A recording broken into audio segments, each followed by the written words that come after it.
Duduk Bapak Ibu Saudara, Shalom, selamat siang. Ada sukacita siang hari ini? Yang sukacita boleh kasih tepuk tangan buat Tuhan Yesus. Dan tepuk tangan buat tim Pastorship yang sudah melayani dengan luar biasa ya. Thank you semuanya. Nah Bapak Ibu Saudara dikasih Tuhan, di bulan Maret ini gereja kita bicara tentang Tuhan Yesus sumber sukacitaku. Mungkin Bapak Ibu Saudara bertanya-tanya, kayaknya biasa amat sih topiknya. Kayaknya udah sering dengar ya tentang bersukacita. Saudara, bersukacita memang kedengarannya enteng ya, cetek ya. Tapi melakukannya tidak semudah kita berkata-kata. Tapi sukacita itu hal yang penting. Kenapa? Karena yang pertama sukacita adalah termasuk buah roh. Buah roh, sukacita harusnya ada dalam hidup kita. Yang kedua, sukacita adalah sumber kekuatan kita. Firman Tuhan bilang, kalau engkau tawar hati pada masa kesesakan, kecilah kekuatanmu. Tapi kalau kita bisa bersukacita, kita bisa lebih kuat. Yang ketiga, sukacita membuat kita lebih sehat. Firman Tuhan bilang, hati yang gembira, apa katanya? Adalah obat yang manjur. Bukan sekedar obat ya, Bapak Ibu Saudara. Obat banyak, tapi obat yang manjur, hati yang gembira. Menurut penelitian ahli medis, benar juga. Pada waktu kita bersukacita, kita senang, kita senyum, kita bahagia, happy gitu ya, kita damai, itu dalam tubuh kita secara alamiah memproduksi berbagai macam hormon. Ada hormon serotonin, ada hormon dopamin, ada hormon oksitosin, adrenalin, macam-macam deh pokoknya dalam tubuh kita ini memproduksi secara alamiah, dan itu membuat imunitas atau daya tahan tubuh kita lebih kuat. Saya pikir-pikir mungkin benar juga kali ya, orang yang suka bersukacita itu jarang sakit dibandingkan orang yang mukanya ditekuk 12. Coba siapa yang bisa praktekin muka ditekuk 12? Apaan sih muka ditekuk 12? Asem gitu saudara mukanya. Digulain sekilo belum tentu manis tuh muka, asem gitu ya, itu cepet sakit kayak gitu. Lalu yang keempat, bahagia, sukacita itu membuat kita jadi sehat, akhirnya mencegah kita dari kepikunan dini, lebih cepat pulih. Makanya di rumah sakit kalau orang yang sedang mengalami masa pemulihan tuh suka disetelin lagu. Terus susternya suka bilang, selamat pagi Pak, Bu gitu. Pokoknya dibuat supaya itu pasien bisa happy, bisa bahagia. Karena itu akan buat dia cepat sembuh dan otaknya jadi refresh, jadi enggak kena kepikunan dini kayak demensia, Alzheimer kayak gitu. Jangan kita baru usia 40 lebih tapi udah pikunnya minta ampun gitu ya. Udah apa sih maksudnya kepikunan dini gitu ya. Aduh apa-apa lupa gitu ya. Itu mungkin karena kita kurang bersukacita. Saudara, bersukacita harus kita dapat dari sumbernya. Ya, siang ini saya bicara the source of joy, sumber sukacita dalam Yesus. Amin. Saudara mau dapat sumber itu? Yang mau, yang bersukacita kasih tepuk tangan buat Tuhan Yesus. Bapak Ibu Saudara, untuk bisa bersukacita emang gak mudah. Kita seringkali dibelenggu oleh berbagai rasa takut. Saya baru saja membaca kisah dari seorang bernama Howard Philip Lovecraft. Susah amat namanya ya. Dia begitulah orang barat, namanya susah-susah ya. Kalau orang kita gampang, Tuti gitu. Susi, Joko gitu, gampang-gampang ya. Ini orang barat namanya susah. Howard Philip Lovecraft. Dia ini seorang narator, seorang penulis fiksi ilmiah, seorang penulis skrip atau naskah film-film horor yang the top ya. Dia film-film horor, dia rupanya yang nulis naskahnya. Nih orang ini. Dia menulis begini saudara. Tahukah saudara bahwa ada emosi yang tertua dan emosi yang terkuat dalam diri setiap orang, yaitu emosi rasa takut. Oh, waktu saya baca panjang lebar gitu, saya pikir mungkin benar juga. Ini emosi paling tua dan paling kuat dalam diri manusia, yaitu rasa takut. Kalau saudara baca Kejadian pasal 3 ayat 8 sampai 10, di situ diceritakan waktu Adam dan Hawa udah jatuh ke dalam dosa, Lalu Tuhan Allah berjalan dalam taman dan dia dengar langkah kaki Allah ya. Berarti baca ya di rumah ya, Kejadian pasal 3 tuh. Dan di situ ditulis bahwa Adam dan Hawa merasa takut. Nah, jadi benar juga nih bahwa rasa takut adalah rasa atau emosi yang paling kuat dan paling tertua yang ada dalam diri kehidupan manusia. Saudara, kalau siang hari ini kita ditanya, apa sih ketakutan yang paling sering menghampiri hidup kita? Ada yang namanya the biggest fear ya, boleh lanjut. Setiap kita pernah memiliki ketakutan terbesar yang bisa merampas, bisa hilangkan rasa sukacita. Kalau ditanya apa ketakutan terbesar saudara? Dan menurut hasil survei yang bisa dipercaya bahwa ada 4 ketakutan masa kini yang paling banyak menghampiri manusia-manusia zaman ini. Yang pertama adalah fear of failure, takut kegagalan. Ini ketakutan paling banyak dialami oleh semua orang, takut gagal. Gagal bisnis, gagal bangun rumah tangga, gagal studi, gagal dalam pekerjaan, takut gagal ya, takut kegagalan. Ketakutan kedua adalah fear of losing, takut kehilangan. Nah, para pria di negara-negara maju sangat takut kehilangan pekerjaannya. Karena bisa dimaklumi, pria adalah tulang punggung keluarga. Dialah yang akan menghidupi dan bertanggung jawab terhadap anak dan istrinya. Bisa dibayangkan kalau pria kehilangan pekerjaannya. Jadi ini paling banyak ya, fear of losing, takut kehilangan pekerjaan nomor 1. Lalu yang ketiga adalah fear of missing out, FOMO ya disingkat kalau zaman sekarang. Ini adalah ketakutan yang banyak menghampiri orang akibat kelebihan menggunakan media sosial. Jadi orang itu takut ketinggalan berita, fear of missing out ya, takut kehilangan berita. Jadi orang-orang zaman sekarang banyak yang kepo terhadap hidup orang lain. Karena di sosial media kita bisa mengintip kehidupan orang lain. Kita lihat, lagi di mana nih si Aliom? Buset, si Aliom ada di Singapura. Kita lihat, waduh tetangga kita makan apa nih? Masak apa nih? Wah, dibuka semua di media sosial sehingga orang itu berlomba-lomba untuk menunjukkan eksistensinya. Orang berlomba-lomba untuk saling melihat kehidupan orang lain. Dan orang berlomba-lomba menjadi takut kalau dia ketinggalan begitu. Jadinya kepo maksimal terhadap hidup orang lain. Yang keempat adalah fear of death, takut akan kematian. Waduh, ini banyak waktu masa pandemi kemarin, banyak sekali orang yang ada di posisi ini. Kalau Bapak Ibu Saudara tanya, saya ada nggak di antara 4 ini? Ada, yang keempat waktu masa pandemi. Karena saya seorang istri gembala, istri pendeta, nggak mungkin juga saya ngerem terus di rumah. Saya tetap harus beraktivitas, ketemu orang dan lain sebagainya.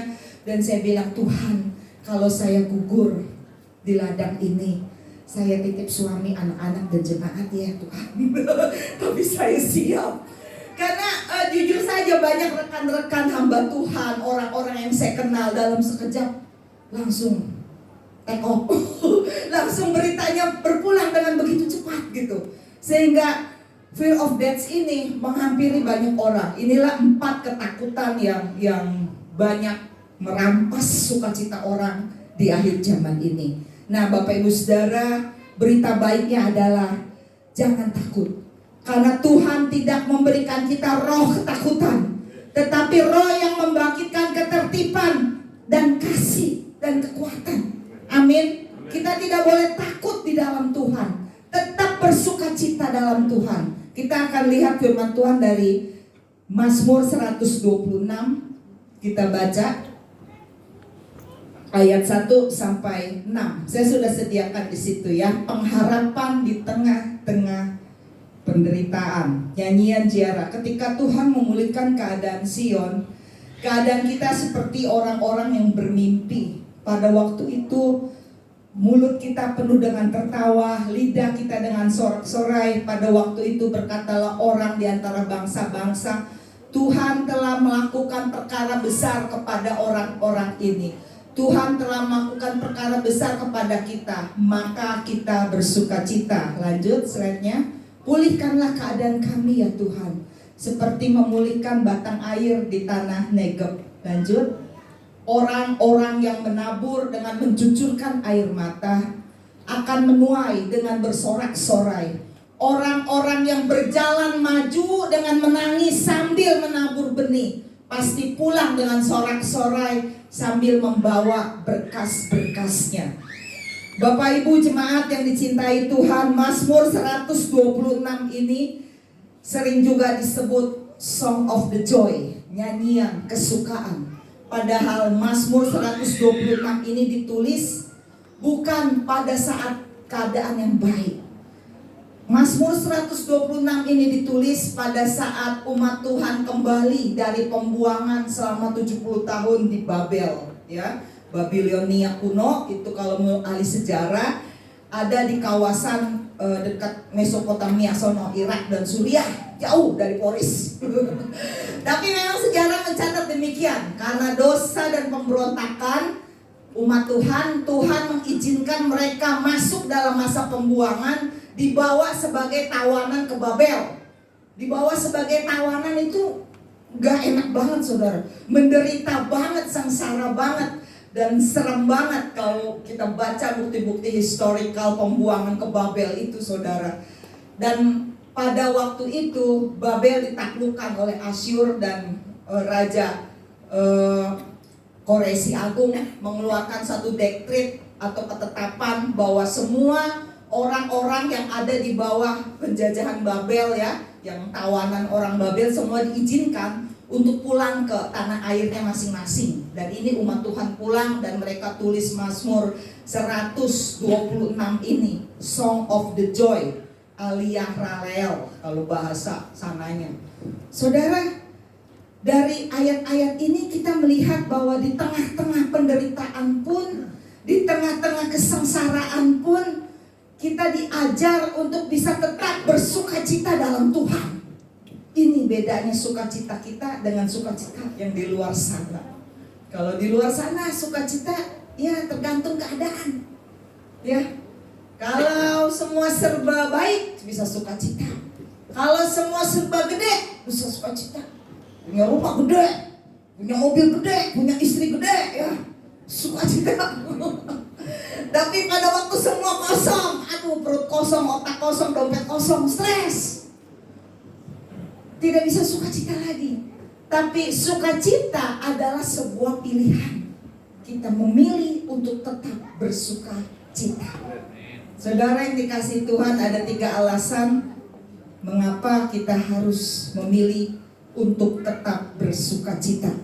Yang pertama, karena masih ada harapan di dalam Tuhan. Katakan bersama dengan saya, harapan. Saudara, tadi ayat 3 katakan bahwa Tuhan telah melakukan perkara besar kepada kita, maka kita bersukacita. Telah itu artinya sudah pernah Tuhan bikin perkara yang besar buat kita, kita harus sukacita. Jangan pernah lupakan pertolongan dan kasih Tuhan yang pernah Dia lakukan buat hidup kita di masa yang lalu. Tuhannya masih sama. Harapannya harusnya tetap ada dalam Dia. Kalau siang hari ini coba siapa yang bisa bersaksi, pernahkah Tuhan tolong di masa-masa yang lalu? Pasti banyak ya. Pasti saudara kalau satu-satu nih saya suruh maju gitu, sampai sore nih kalau kelar ibadah. Pasti banyak yang bersaksi, dulu pernah ditolong Tuhan, dulu pernah diangkat Tuhan, dulu pernah diselamatkan Tuhan, dulu pernah disembuhkan Tuhan, gitu ya. Kita pasti pernah bisa cerita Tuhan yang dulu pernah tolong kita. Tapi masalahnya, apakah sekarang engkau masih percaya Tuhan yang sama masih sanggup menolong hidupmu? Tuhannya sama, kasihnya sama, kuasanya sama, pertolongannya sama. Bukan Tuhannya, tapi kitanya yang masih menyalakan hope, harapan dalam hatimu. Saudara, tidak semua orang memang bisa keluar sebagai pemenang. Saya mengamati banyak anak-anak Tuhan yang tidak memiliki problem solving skill, keterampilan untuk menyelesaikan masalah. Sehingga banyak anak-anak Tuhan yang hidupnya dari tahun ke tahun, waktu ke waktu bergelut di masalah yang sama. Nah, siang hari ini saya akan bagikan bagaimana sih cara kita menyelesaikan sebuah permasalahan. Setiap kita pasti punya masalah ya.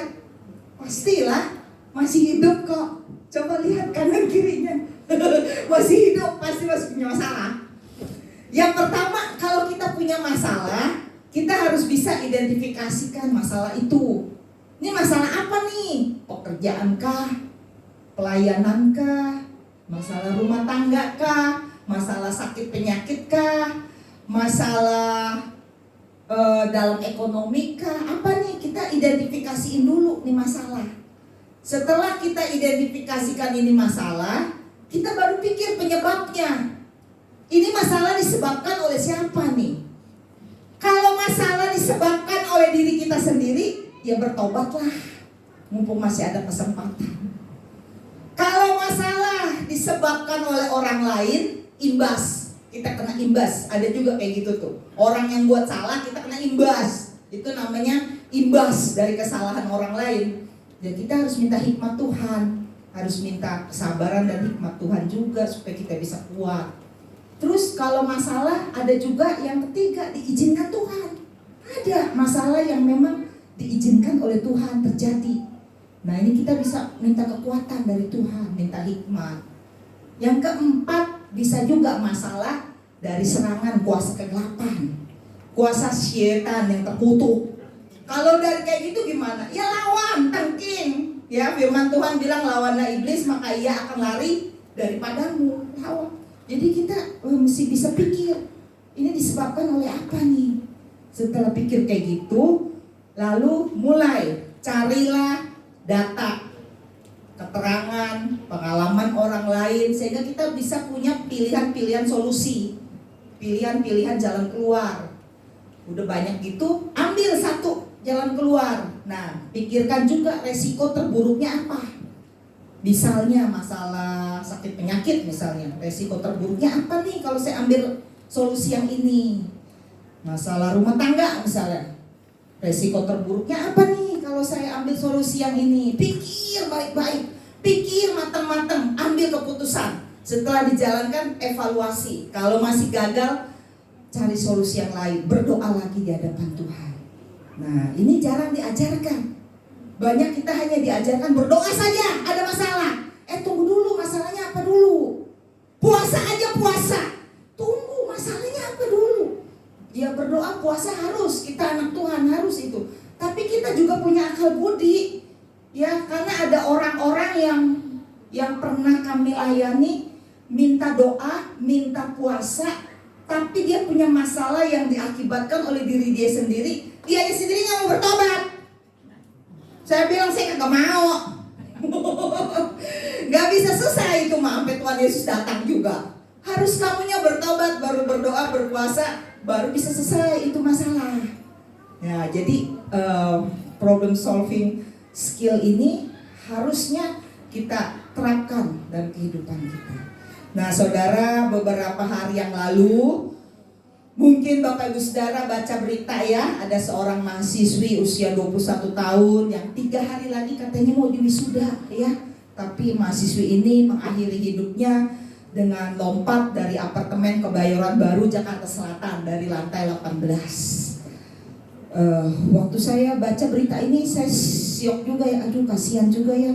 Kelihatan dari fotonya anaknya anak baik juga, sedih banget ya bisa kayak gitu ya. Tapi akhirnya kepolisian sudah berhasil mengidentifikasi dan mengumpulkan berbagai sumber ya kenapa anak ini bisa bunuh diri, lompat dari lantai 18 kayak gitu, kenapa gitu. Ternyata dia punya orang tua yang sudah bercerai, saudara. Dan waktu dia minta kesediaan mamanya atau papanya untuk hadir di hari wisudanya. Dua-duanya menolak, dua-duanya berbagai alasan gak bisa gitu. Akhirnya dia sedih, ya mungkin dia merasa hari wisuda itu hari yang spesial, yang penting buat dia, karena dia mungkin lihat teman-temannya semua ada orang tuanya yang dampingin kayak gitu. Jadi dengan kesedihan yang dalam itu, akhirnya dia nggak bisa mengatasi kesedihannya, dia akhiri hidupnya dengan bunuh diri. Saudara, waktu saya baca, saya bilang, iya Tuhan memang gak mudah. Saya pernah ada di posisi kayak gini.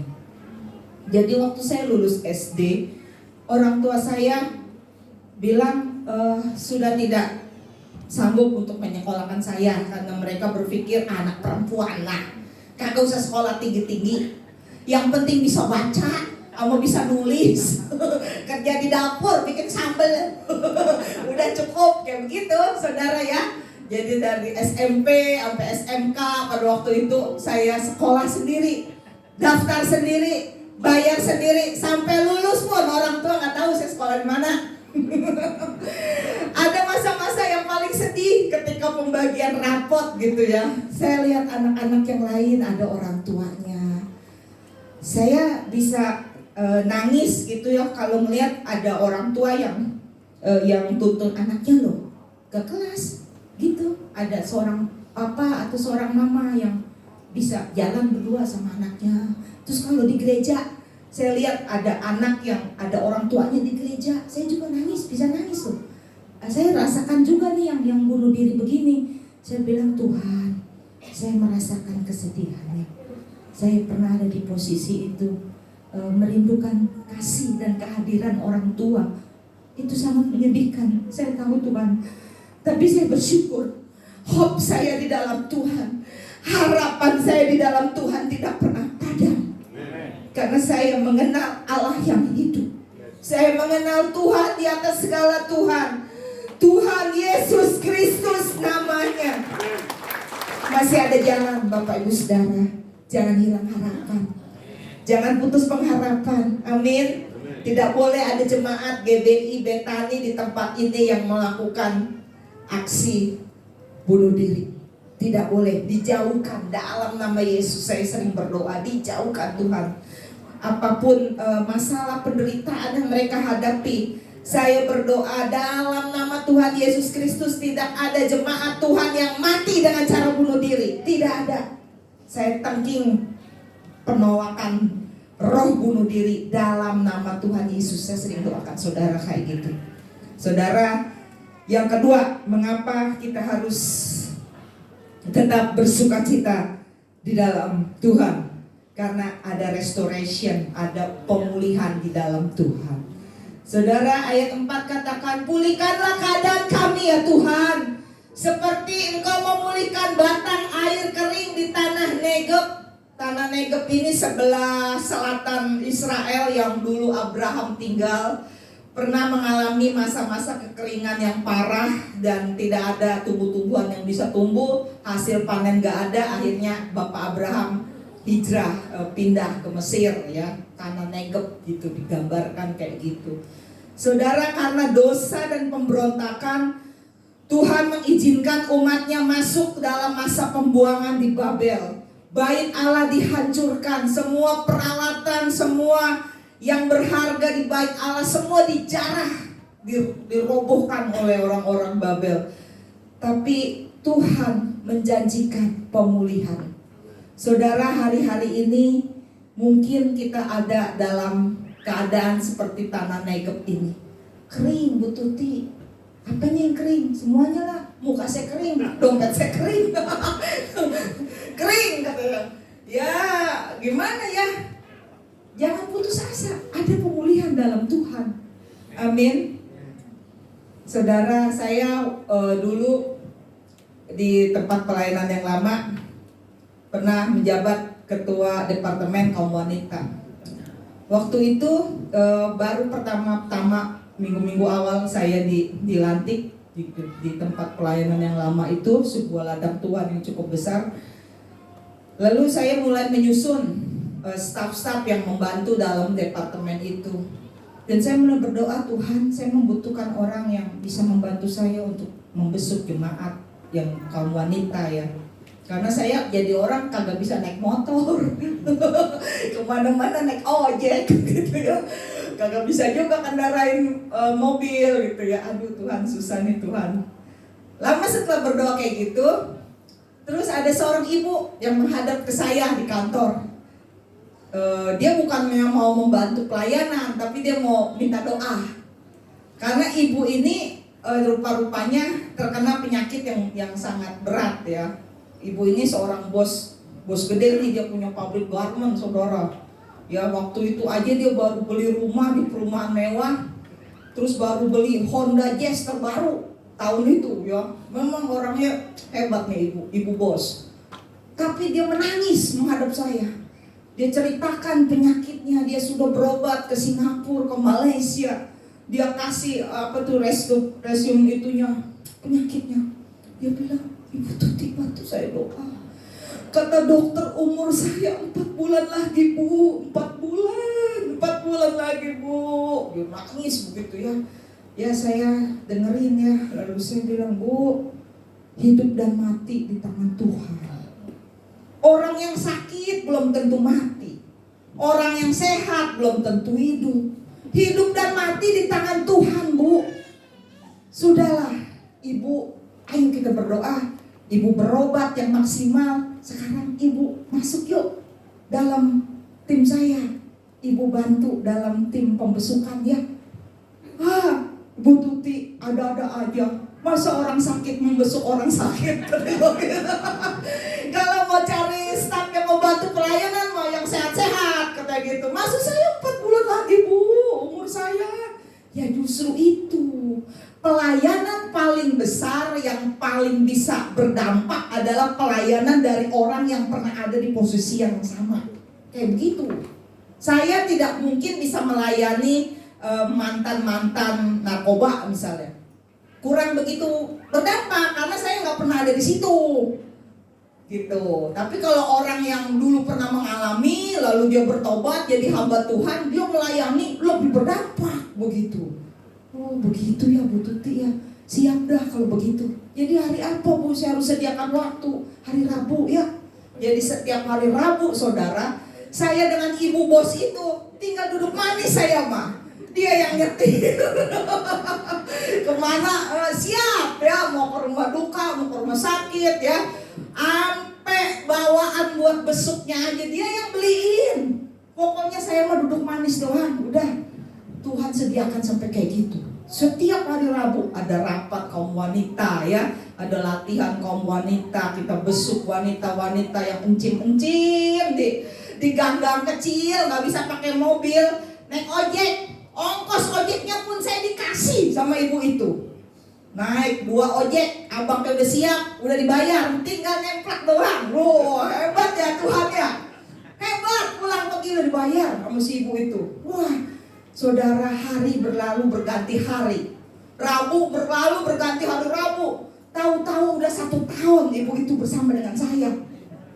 Lalu dia bilang, Bu, udah 1 tahun ya? Iya, udah 1 tahun kita pelayanan. Kok sih belum mati ya? Apa Tuhan lupa? Kata dia. Bukan Bu, bukan Tuhan lupa. Pada waktu kita melayani, ada berkat, ada mukjizat yang Tuhan sediakan. Kata saya begitu. Coba Ibu periksa lagi dah ke dokter ya. Namanya orang berada, saudara ya akan punya kemampuan buat berobat ke luar negeri begitu. Udah pergi dah tuh keluar negeri sama anaknya ya 2 minggu. Pas dia pulang dia bilang, Bu Tuti, aneh, bin ajaib. Kata dokter saya kagak usah balik lagi. Katanya saya udah sembuh. Katanya, aduh puji Tuhan. Masih ada orangnya sampai sekarang saudara, suka juga kami telepon-teleponan, masih hidup. Saudara, ada pemulihan yang Tuhan janjikan buat orang-orang yang berharap akan kasih setianya. Amin. Kita tidak boleh putus harapan. Ada pemulihan tanah Negeb yang begitu kering, bisa Tuhan pulihkan, apalagi hidup kita. Amin. Yang ketiga, mengapa kita harus tetap bersukacita dalam Tuhan? Karena ada upah, ada mahkota, ada tuaian bagi orang yang berjuang dan menabur. Tadi ayat 5 katakan orang yang menabur dengan apa saudara? Mencucurkan air mata. Dia akan menuai dengan sorak-sorai. Orang yang berjalan maju sambil menangis menabur benih, dia akan pulang dengan sorak-sorai sambil membawa berkas-berkasnya. Jadi apa yang kita lakukan pasti ada mahkota, ada tuaian, ada upah. Saudara, kalau dalam pertandingan yang dapat mahkota atau piala itu siapa saudara? Yang menang, yang bertahan sampai akhir, yang menang dia yang dapat. Kalau penonton dapat nggak saudara? Kagak lah, penonton apalagi supporter cuma berisik doang. Kagak dapat dia mah, yang dapat yang menang, yang juara. Kehidupan tuh begitu. Waktu semua orang mendapat kasih karunia keselamatan, semua kita dapat ya. Tapi enggak semua kita dapat mahkota. Saudara, waktu saya mempelajari tentang mahkota dalam Alkitab, saya berdoa, Tuhan, ada 7 mahkota yang disediakan Tuhan. Saya mendapat atu, udah bersyukur Tuhan. Atu aja dah, apa-apa Tuhan, 1 aja Tuhan, saya bersyukur ya. Ada mahkota kehidupan, ada mahkota abadi, ada mahkota sukacita kemegahan, ada mahkota kebenaran, ada mahkota keagungan, ada mahkota pemenang, ada mahkota kesetiaan. Ada 7 mahkota yang disediakan Tuhan. Dapat atu aja, saya udah bersyukur. Kita juga sama ya saudara ya. Aduh Tuhan, ini di dunia masih menabur dengan air mata. Siapa di sini yang tidak pernah menangis? Saya rasa kita semua pernah. Mau lelaki, mau perempuan ya, mau gemuk, mau kurus, mau tinggi, mau pendek. Kita semua pernah merasakan kesedihan. Makanya waktu kita lahir, kita juga menangis. Wah, gitu ya. Siapa sih yang waktu lahir ketawa? Wah, nggak ada. Semua lahir menangis. Karena tahu dunia ini lembah air mata. Saudara, tahun 2000 saya dan Pak Ginanjar merintis sebuah komunitas sel di daerah Kapuk. Komunitas sel kami 5 keluarga. 5-5-nya ini keluarga prasejahtera ya. Ya termasuk saya juga di situ. Kita semua berlima masih kontraktor. Ngontrak gitu ya, hidup dengan sangat sulit. Ya, permasalahannya sulit semua saudara. Ada yang diusir dari kontrakan karena gak bisa bayar kontrakan. Ada yang anaknya sakit gak bisa punya uang buat berobat. Ada yang berasnya habis. Ada yang di PHK dari pabriknya. Ada yang istrinya sudah hamil tapi belum punya simpanan uang. Ya begitu aja dah masalahnya tuh, berat. Tapi kami punya kelompok sel 5 keluarga itu solid. Jadi setiap kali ada yang berkeluh kesah, begitu ya. Itu si pemain gitar di tempat komsel kami itu orang Batak, suaranya bagus, main gitarnya jago, dia pasti nyanyi belakang langit biru. Lagu itu lagu di rumah duka, belakang langit biru ada mahkotaku.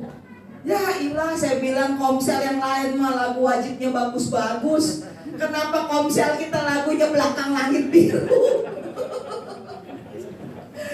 Tapi lagu itu memberikan kita kekuatan juga bahwa di dunia ini memang lahannya kita untuk menabur, berjuang, jatuh bangun, limpahkan air mata, keringat. Memang itulah kehidupan. Tapi jangan pernah lupa ada mahkota yang Tuhan janjikan di sana. Nanti di sana nanti masih lama. Saudara mau duluan? Kalau mau duluan silakan. Sok silakan. Mangga gitu ya. Tapi nanti belum waktunya. Kita masih berjuang, masih bertanding, masih menabur ya. Slide 10, hidup adalah proses penaburan. Yang 10, jalani setiap taburan itu dengan percaya bahwa di seberang sana ada penuaian abadi. Tetaplah menatap dan menetap padanya bahkan di saat ratap dan terasa gelap. Jangan pernah meninggalkan Tuhan, saudara. Jangan pernah lupakan bahwa ada mahkota, ada upah yang menanti kita di seberang sana. Ada juga ya Pak Rofi lagu zaman dulu ya, apa ya? Di seberang sana air mata gelaplah. Itu lagu zaman dulu, saudara. Di seberang sana air mata lenyaplah. Di seberang sana damai kekal. Di seberang sana topan dan badai tidak lagi menyerang. Tapi masih lama, saudara, di seberang sana. Nanti kalau kita sudah berpulang, kalau di dunia ini jadinya wajar. Kalau kita masih menangis, masih mencucurkan perjuangan yang berat, wajar. Karena kita belum ada di seberang sana. Ya, ada mahkota, amin. Ada upah, ada tuaian yang akan kita terima ketika kita setia sampai akhir. Amin. Tetap bersukacita, saudara. Orang yang bersukacita pasti mendapat kekuatan dari Tuhan. Amin. Orang yang bersukacita pasti lebih sehat, lebih cantik. Amin. Coba senyum dulu, senyum ya. Hati yang gembira, obat yang manjur, katanya ya. Jadi Bapak Ibu Saudara yang dikasih Tuhan, tetaplah bersukacita. Karena ada harapan dalam Tuhan, amin. Ada pemulihan dalam Tuhan, dan ada upah mahkota yang nanti kita terima di seberang sana. Nanti, jangan buru-buru, saudara. Masih lama ya. Harus semangat, amin. Yang semangat, yang sukacita boleh kasih tepuk tangan buat Tuhan Yesus. Haleluya.